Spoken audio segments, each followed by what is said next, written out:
Praise the lord. యేసు రక్తమే జయము. మన రక్షకుడు మన విమోచకుడైన యేసుక్రీస్తు పరిశుద్ధ నామములో అందరికీ వందనాలు. చిన్న ప్రార్థన ద్వారా ఈ రాత్రికాల వాక్యదానం చేసుకుందాము.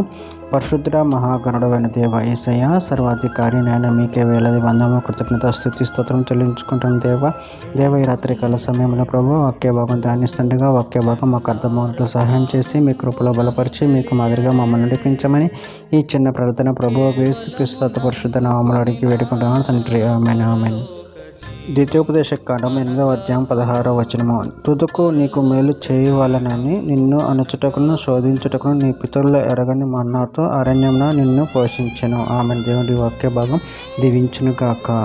ప్రభునందు ప్రియులారా, మనము ఇక్కడ వాక్య భాగంలో గమనించినట్లయితే తుదకు నీకు మేలు చేయవలనని నిన్ను అనుచుటకును శోధించుటకును నీ పితరుల ఎరగని మన్నాతో అరణ్యంలో నిన్ను పోషించెను.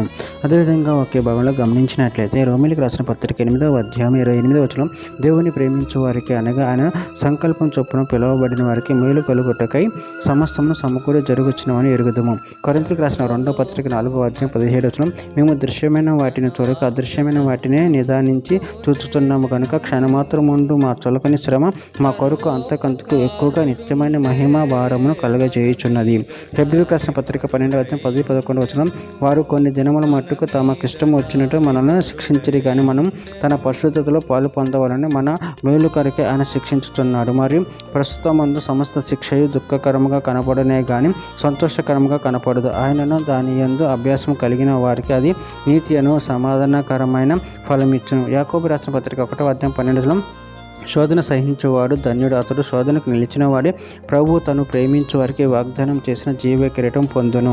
పేతురు రాసిన మొదటి పత్రిక 1వ అధ్యాయం 7వ వచనం, నశించిపోవు సువర్ణము అగ్ని పరీక్ష వలన శుద్ధపరచబడుచున్నది కదా, దానికంటే అమూల్యమైన మీ విశ్వాసం ఈ శోధన చేత పరీక్షకు నిలిచినదే యేసుక్రీస్తు ప్రత్యక్షమైనప్పుడు మీకు మెప్పును మహిమయు ఘనతయు కలుగుటకు కారణమగును.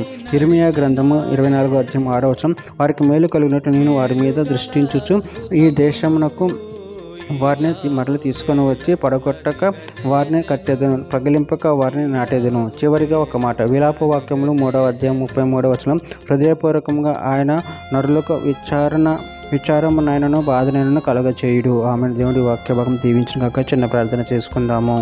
పరిశుద్ధుడ మహాగణుడు అయిన దేవేశ, మీరు ఇచ్చిన ఒక్కదాన్ని బట్టి ప్రభు కృతం చెల్లించుకుంటూ ప్రభావ మీరే మమ్మల్ని కాచి కాపాడే దేవుడు తండ్రి. నేను మీ అందరూ మీ భయభక్తులు కలిగి మీకు మాదిరి నడుచుకున్న శక్తిని బలాన్ని మాకు అనుగ్రహించామని చిన్న ప్రార్థన యేసుక్రీస్తు పరిశుద్ధ నామములో అడిగి వేడుకుంటున్నాను తండ్రి. ఆమేన్.